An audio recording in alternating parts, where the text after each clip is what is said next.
What is crack, guys? It is Nathan here, the Rambling Kern and head instructor of the Kern School of Combat.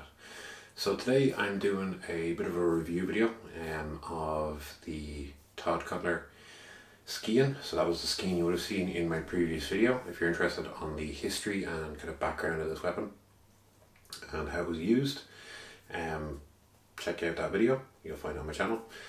And if you're interested in Tod and his Cutler line, I will have links in the description for that as well. So anyone who doesn't know Tod, he is famous for Tod's Workshop and Tod Cutler. He also has an amazing YouTube channel, so do check it out. I would absolutely love to team up with that guy sometime. He does some incredible stuff. But Tod basically has two lines. So he has the Tod's Workshop line, which is the higher end kind of works of art sort of pieces, and then he has the Cutler line, which is the more affordable day-to-day pieces as such, and that is what the Skean is. So without further ado, this is it. So this is the Skean. Now the full details and kind of close-ups and all that I will show of you, I'll show to you in a few seconds. But what I kind of want to talk about first is just kind of my general overall first impressions of it, and kind of just my general opinion of it, and then kind of dive into the specifics, and obviously videos of test cutting and a few kind of edge retention tests, that sort of stuff. So first off, I forget how much I paid for this. It would have just been just prior to Brexit as well, so a little less awkward with shipping, but I have bought a knife since, and Tod and his team really do make it very easy. So if you're ordering from mainland Europe or Ireland, they do really make life much easier for you. So just first general impressions of it, really well built, really attractive little piece, and for the price to get a scabbard, not just a scabbard but a good durable scabbard with kind of light but nice decoration and not crappy quality leather, and not really like terrible kind of black peaty leather, which is just the kind of go-to on so many scabbards that you get these days. I think it's just fantastic, especially for the money.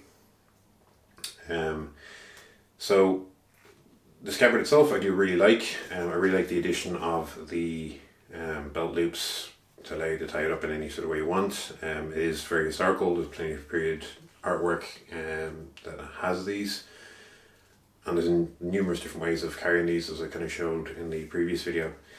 As for the construction itself, it has a little brass pommel cap and a little kind of brass disc guard. I'm not too sure what the wood is, but if I find it I'll put it up on the screen when I'm doing the close-ups. But I mean, overall it is a great blade for the money you're getting. One thing also that I really like about Tod's work is his maker mark. It was very discreet. It's just a simple kind of two circles, two half circles. And there's a lot of makers that I have purchased blades from in the past, and sometimes they have like big obnoxious maker's marks, which I know it's a subtle small thing, but it's one of those things that really it kind of annoys me, because when you're trying to show off a historical piece, if it has like modern writing or a modern logo or something on it, it just takes away. Now I know that's not everyone's concern, but for me, obviously through kind of doing reenactments and recreating things, it's just one of those little pet peeves of mine. So kind of important things to note, there is two options when you order these. There is sharp and blunt. Now I ordered this sharp, and as you'll see, I haven't done anything cutting wise with it since I got it, bar maybe opening one or two boxes, but obviously with the size and length of this, it's not exactly ideal for that. But edge is good and sharp. I would say you could probably take you could definitely put a sharper edge on it if you want. It's got a good thick spine, very much the proper form of the originals, so really good profile taper and distal taper, going from, let me just get the measuring tape out, we're looking at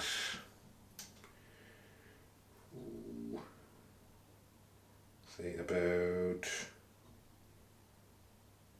8mm almost, right at the crossguard, all the way down to about 1.5 up the top. So quite a severe amount of distal taper in it, which is great. The blade itself, width-wise, you're looking about just under 3 centimeters, kind of 1.25 at the crossguard, up to very nice little, very thin tip, only a few mil up the tip. Really lovely blade. I really like the blade on this. One thing I will say, and that you will see from the test cutting, is that even though it's a nice big long blade, it doesn't really have a lot of weight in it, so you can move it around very quickly. It's a very quick and nimble blade, but it just lacks any real weight, especially up at the tip. And because the blade itself is so narrow, it just really lacks a lot of command in the cut. As you see with the Coke bottle especially, it's just that slightly thicker plastic, and just this bounced right off of it. I'd say that a little bit more weight, it would probably just sail right through it, as it did with the milk jugs, but it's just one of those things. I mean, this blade to me very much seems like a thrust centric sort of blade rather than a cutting one. It can definitely cut, but it's not a particularly good cutter. So it's just kind of one of those things. A blade of this type, you're just really not going to get much of a good cut in it, because the weight itself, which I'll show you now in a second, you know, it just doesn't really have a lot of weight. Now that's the thing, like, these seem to have been a secondary weapon. Any artwork they're shown in, the person almost always has a second weapon with them, be it a pole arm or pole axe or a sword. These are never really intended as a primary weapon. And for the period they're in, I mean, the blade shape makes a lot of sense. Long, narrow thrusting blade for getting between armor and gaps in, you know, armor and helmets and padded gambesons and things like that. Makes a lot of sense. One thing I will say though, and probably my biggest pet peeve, is the length of this handle. So I have big enough hands, but not particularly huge. As you can see, my hand pretty much goes over the end of that pommel cap, which is not really ideal. And if I choke up on it like this, I mean, that discard, it's small, but it still kind of digs into the hand up here.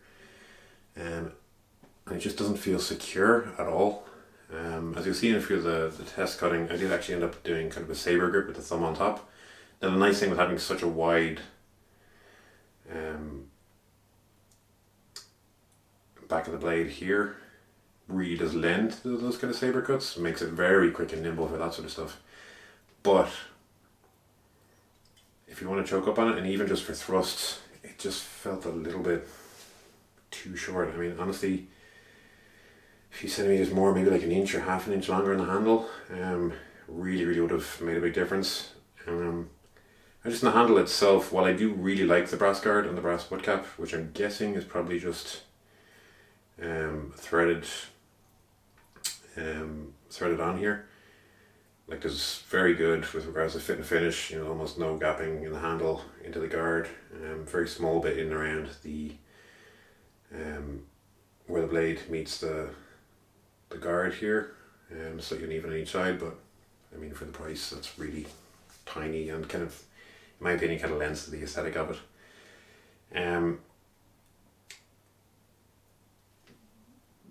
The brass itself is not really something that you see. It's a bit of an odd one. You just don't really see it in either the artwork or any of the kind of original finds. If I'm wrong, or if someone knows of any, please let me know. I would love to see some, but I mean, it does really match the aesthetic and does look right, but I just haven't seen any with this particular style of guard on them. But knowing Tod, I'm sure he's probably either seen artwork somewhere or found one that I'm unaware of. But if anyone knows of any, please let me know. The other tiny little detail, and this is just, I mean, it was understandable considering Brexit at the time and everything else going on. Small little thing. Ordered a red scabbard, got the brown one. Not a big deal, still both really pretty. The scabbard itself, I do, like I said, I really like. Kind of very simple decoration on it, kind of lines and slashes on the back. Really nicely put together, looks really nice. It's good and robust. For the money, it's just fantastic in my opinion.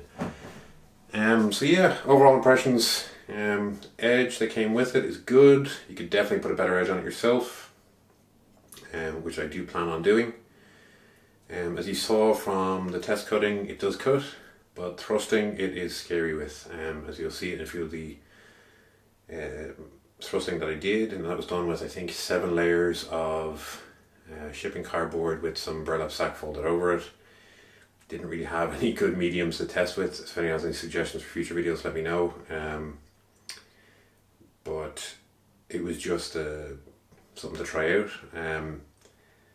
Tried 3 different thrusts, including the one that you do see in the artwork with the index finger on top, like so. I was actually very surprised with how well this worked. Did not think it would be as powerful as it was. It's not very accurate, the blade. Like, as I thrust, it kind of tended to go across me, so I did try a few where I was thrusting thinking I was going forward, and kind of this exact thing would happen where the blade would kind of come across me, probably due to the finger being where it is and it kind of twists the blade in your hand. But with a blade of that size, I mean, if that stabbed you, you'd be in trouble.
Overall, really like it. I think it's a really great piece. There's not near enough people making these. They're a very simple blade to make, so it's a shame that more makers don't make these.